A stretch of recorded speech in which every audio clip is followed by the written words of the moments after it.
down enough to feel that it's rolling back and forth. So that's one exercise. Then this other one, which I really like because it really gets your hand to know which direction to go in. See, the first one's good, but sometimes people will go this direction. We don't want that.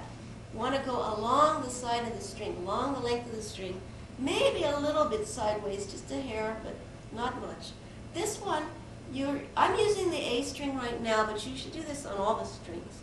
But I'm going to put all 4 fingers down. It reminds me of like a trolley car with the railing on the top, or the monorail or something.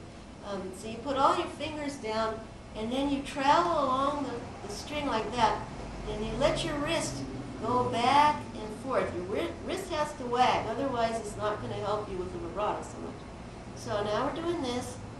What's this one called? This is another vibrato exercise. I call it trolley car. It's just my own name for it. But it's not really something that has a name except vibrato exercise. Anyway, and then what I do is I go smaller distance. In other words, I don't go up to here, instead I go up to here. And you let your wrist wag. And then I'm going to go a smaller distance.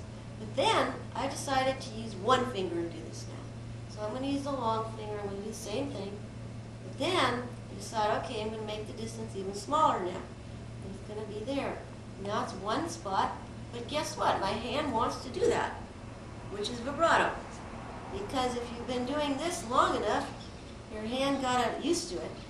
And then when you have smaller distance, and then you're in one spot, your hand, in a miniature way, is going to follow along with the same motion. But faster is the object. But it's very important to do vibrato gradually, because if you jump from real slow to try to do real fast, it might be too tight, and it just might not move, and you want it to move. So this will train your muscles to do this motion, this direction, and back and forth. And so that's how... And you can demonstrate it? Sure. Vibrato.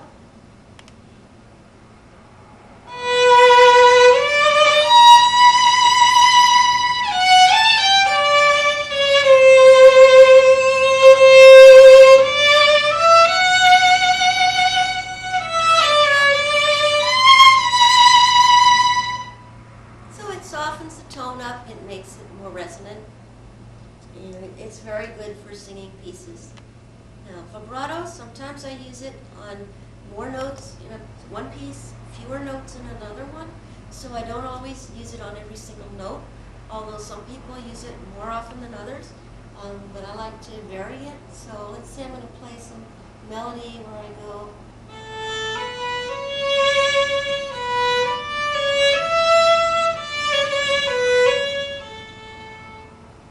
Some of them had it, some didn't, and I like to do that. I like the vibrato to go with the slope of the music.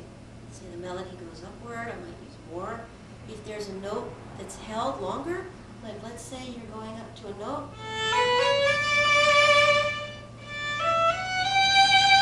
I use vibrato on that last one to emphasize the fact that the melody went somewhere. Do they notate vibrato?